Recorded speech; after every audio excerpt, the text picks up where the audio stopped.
Together, growing in faith, changing communities.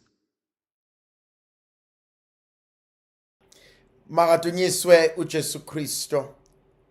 Ngegama likaYise nendodana nomoya ocwebileyo.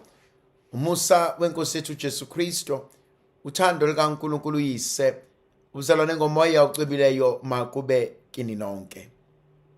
Namhlanje thandwa zami ngifisa sifunde incwadi yesibili yamakhosi sahluko sesihlanu ivesi lokuqala kuze kube ivesi le-15. Kwakukhona uNaman induna yempi yaseSiriya, owayindoda encomekayo ngempela emehlweni enkosi yakhe, ngoba nguye owayehola izimpi zaseSiriya, enqoba izitha ngokusizwa nguNkulunkulu. Wayeliqhawe elikhulu kodwa wayenochoko. Emzini wakhe kwakukhona intombazane eyayithunjwe izigcwelegcwele zaseSiriya ezweni lakwa-Israyeli.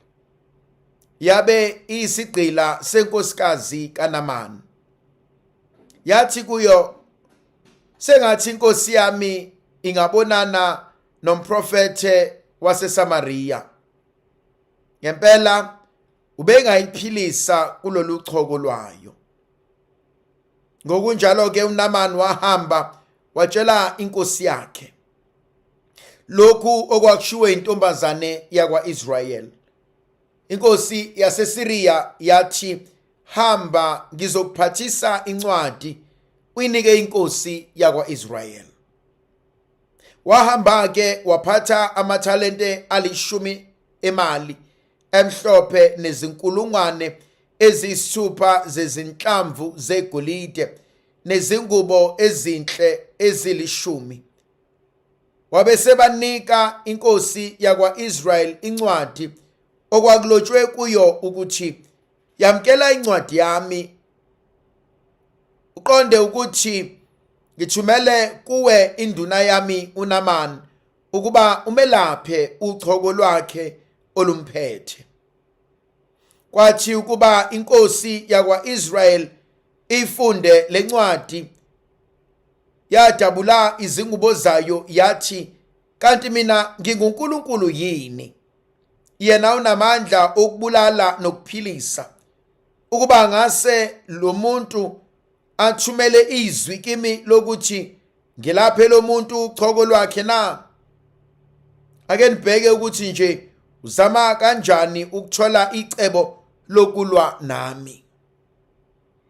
Kwathi ukuba ezwe lokhu u-Elisha umuntu kaNkulunkulu ukuthi inkosi yakwa-Israyeli iqebule izingubo zayo, wathumela izwi kuyo wathi, usikebhulelani ingubo zakho na? Mlethe kimi ukuze azi ukuthi kukhona umprofete kwelakwa-Israyeli.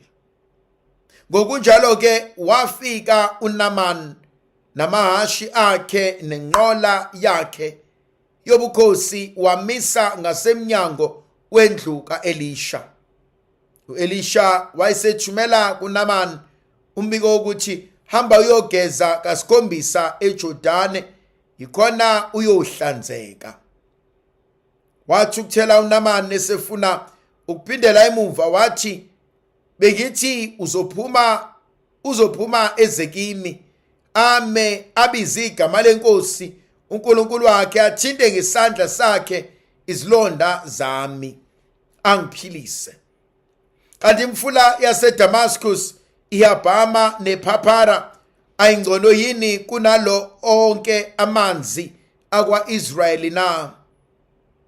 Bengingenyukele ngiyogeza kuyo ngihlanzeke na?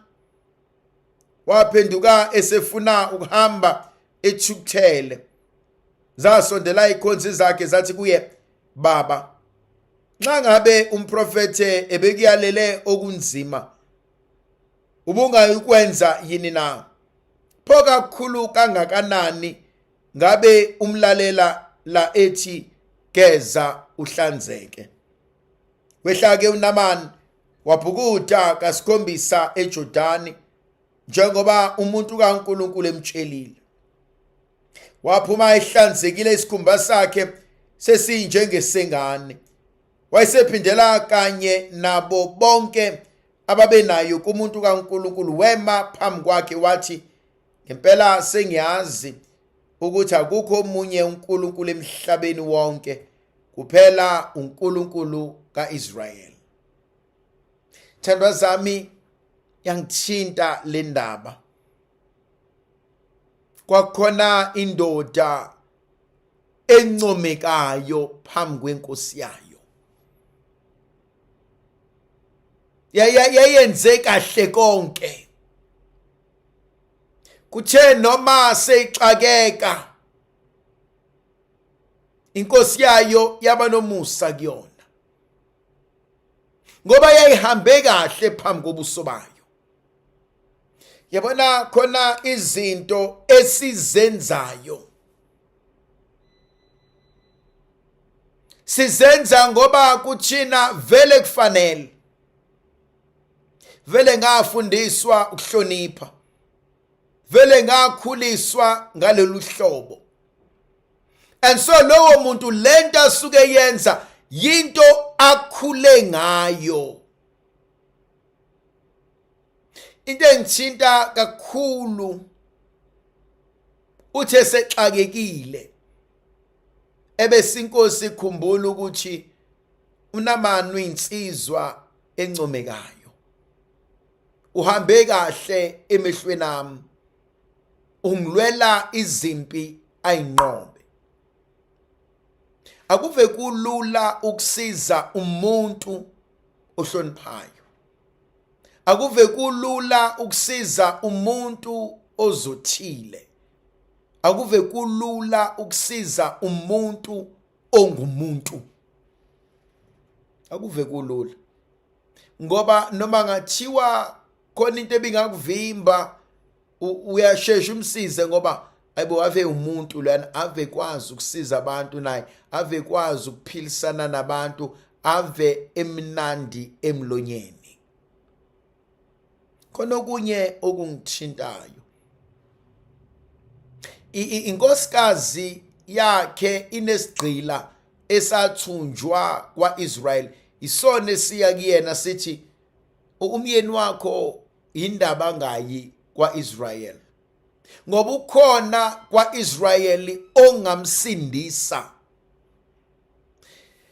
Akuve kubalekile ukufunda ukuphatha kahle abanye abantu, ngoba awazi usizo lizovela kubani, awazi uzosizakala kephi kanjani. Ngiyacabanga nje engqondweni yami ukuba lo nkosikazi wayikwazi ukuphatha kahle isigqila sayo. Ingakho isigqila sithi barukhona umuntu ongamsiza. Khona abanye abantu abaxakekile empilweni, hayi ngoba nakho bezilima, bavele emndenini bayahlonishwa. Ukuthi wena bafice bexakekile akusho ukuthi sekumele sibagibele emakhanda. Amakhosikazi emizi, amadoda emizi, abantwana abathandwayo, akekho umuntu oyinhlwa, akekho umuntu ongenayo umuntu wakubo. Okunye engikuthandayo, inkosi imthumela incwadi, hamba uhambise le ncwadi, ubacele bakwenzele konke egameni lami. Abazokwelapha ngoba baziwena, bazokwelapha ngoba mina sengikucelele. Yabona khona leyo nkonzo ebalekile ukuthi engathi uNkulunkulu angakwenzela umusa, ufike ubatshela ukuthi uthunywe yimina. Engathi uNkulunkulu angakwenzela, kodwa awukwazi ukwenza lokho ngaphandle kokuthi vele nawe uhambe kahle emehlweni abo, vele nawe uyabahlonipha, vele nawe uyabazisa, vele nawe uyabenzela izinto. Lithi izwi likaNkulunkulu, inkosi yakwaIsrael yathuka isaba. U-Elisha wayesethi, uqhiphulelani ingubo zakho?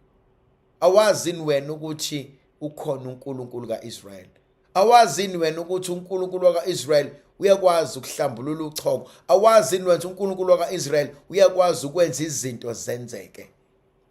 Kwesinye isikhathi abantu ohlala nabo bazongabaza, abantu ophila nabo bazokweya, kodwa ungayeki ukudedela uNkulunkulu enza umsebenzi empilweni yakho.